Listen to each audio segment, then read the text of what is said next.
how to fix Vivo Y19 operating system not working properly problem। नमस्कार दोस्तों, स्वागत है आप सभी का तिकिराज यूट्यूब चैनल पर। तो दोस्तों, आज के इस वीडियो पर मैं आपको बताऊंगा कि वीवो के फ़ोन पे जो आपका ऑपरेटिंग सिस्टम आते हैं वो अच्छे से काम नहीं कर रहे हैं, आपको कुछ किसी तरह का इश्यूज़ किसी तरह का प्रॉब्लम्स दे रहा है। तो कैसे करके आप जो है ऑपरेटिंग सिस्टम के ये प्रॉब्लम को सॉल्व कर सकते हैं, आज के इस वीडियो पर मैं आपको इसी के रिगार्डिंग पर कुछ डिस्कशन करने यहाँ पर मैं आपको कुछ सॉल्यूशंस बताऊंगा। उसके सारे साथ दोस्तों यहाँ पर मैं आपको कुछ रीजंस भी दूंगा इसका कि प्रॉब्लम आपको किस वजह से हो रहा है। ठीक है, तो उसके लिए आपको वीडियो को अंत तक देखना है ताकि आपको सब कुछ रीजन जो है वो समझ में आ जाए, सारे साथ इसका जो सॉल्यूशन है वो भी आपको पता लग सके यहाँ पर। ठीक है, तो वीडियो शुरू करने से पहले जाके चैनल को सब्सक्राइब करें, सारे साथ दोस्तों बेल आइकन को क्लिक करें ताकि आपको लेटेस्ट अपडेट जो है यहाँ पर मिलते रहे। यदि आप ऑनलाइन से पैसा कमाना चाहते हैं तो उसके लिए हमने वीडियो डिस्क्रिप्शन पर लिंक दे रखा है, आप जाके चेकआउट कर सकते हैं। तो चलिए दोस्तों, आज का ये वीडियो शुरू करते हैं। सबसे पहले तो दोस्तों हमें यहाँ पर क्या करना होगा, यदि ऑपरेटिंग सिस्टम जो है वो अच्छे से काम नहीं करते हैं, ठीक है, उसके लिए दोस्तों आपको एक खास बात जो है ध्यान पे रखना है। आपको सिंपली सेटिंग के अंदर पे जाना है। सेटिंग पर जाके आप यदि थोड़ा सा नीचे आ जाओगे तो आपको वीवो के फ़ोन पे एक सिस्टम अपडेट करके ऑप्शन मिल जाएगा यहाँ पे। ठीक है, आप देख सकते हैं। तो इसमें जाके दोस्तों आपको क्या करना है, आपको अपडेट कर देना है आपका सिस्टम। ठीक है, यहाँ पे दोस्तों मैंने ऑलरेडी अपडेट कर दिया है। यदि अपडेट नहीं किया है तो यहाँ पे आपको एक ऑप्शन मिलेगा, डाउनलोड एंड इंस्टॉल।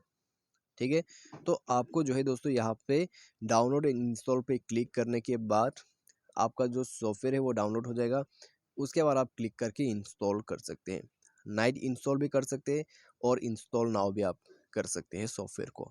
ठीक है, तो ये करने के बाद दोस्तों आप देखिए आपका जो प्रॉब्लम है 100% इसी पर फिक्स हो जाएगा। तो दोस्तों, ऑपरेटिंग सिस्टम आपका तब काम करना बंद कर देते हैं जब आप फ़ोन को ओवर यूज़ करते हैं और फ़ोन को जो है अच्छे से आप केयर नहीं करते हैं। ठीक है, तो आपके फ़ोन पे मान लीजिए काफ़ी सारा आपने एप्लीकेशंस इंस्टॉल कर रखा है, मोबाइल ऑलमोस्ट फुल है, आपके पास बेड एप्लीकेशंस वगैरह है और आपने सॉफ्टवेयर भी अपडेट नहीं किया है, तो इसके वजह से ये प्रॉब्लम हो जाती है आपको। तो दोस्तों आपको सिंपली ये चेक करना है, आपके पास यदि कोई अनयूज एप्लीकेशन है उनको अनइंस्टॉल करें। ठीक है, अनइंस्टॉल करने के साथ ही साथ बेड एप्लीकेशन को चेक करें। बेड एप्लीकेशंस आपने दोस्तों यहाँ पर इंस्टॉल कर रखा है तो बेड एप्लीकेशंस को भी आप अनइंस्टॉल कर दीजिए। ठीक है, उसके बाद दोस्तों थोड़ा सा मोबाइल को फ्री अप स्पेस कर दीजिए, जितना हो सके उतना स्पेस दीजिए मोबाइल को।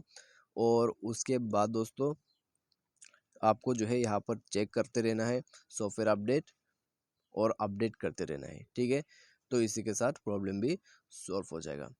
तो ये सब चीज़ें जो है दोस्तों आपको यहाँ पर ध्यान देना होगा। ठीक है, सिर्फ यूज़ करने से काम नहीं बनते, आपको थोड़ा बहुत मोबाइल के बारे में जानना भी ज़रूरी है। सारे साथ दोस्तों आप यहाँ पर क्या कर सकते हैं, यदि आपको ये जो प्रॉब्लम है काफ़ी ज़्यादा सता रहे तो दोस्तों आप मोबाइल को फैक्ट्री रीसेट कर दीजिए। ठीक है, कम्प्लीटली क्लियर अप कर दीजिए ताकि आपका जो स्पेस है वो पूरा क्लियर हो जाए और आपका जो प्रॉब्लम है एक ही बार में फिक्स हो जाए। ठीक है, तो ये सब करने के बाद दोस्तों ऑपरेटिंग सिस्टम जो है वो अच्छे से काम करेगा, आपका प्रॉब्लम भी सॉल्व हो जाएगा।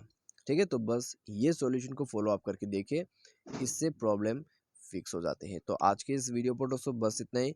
किसी भी तरह का कोई भी इश्यूज है आप हमें कमेंट करें या फिर ट्विटर पर मैसेज कर दीजिए। तो आज के लिए बस इतने, थैंक्स फॉर वॉचिंग।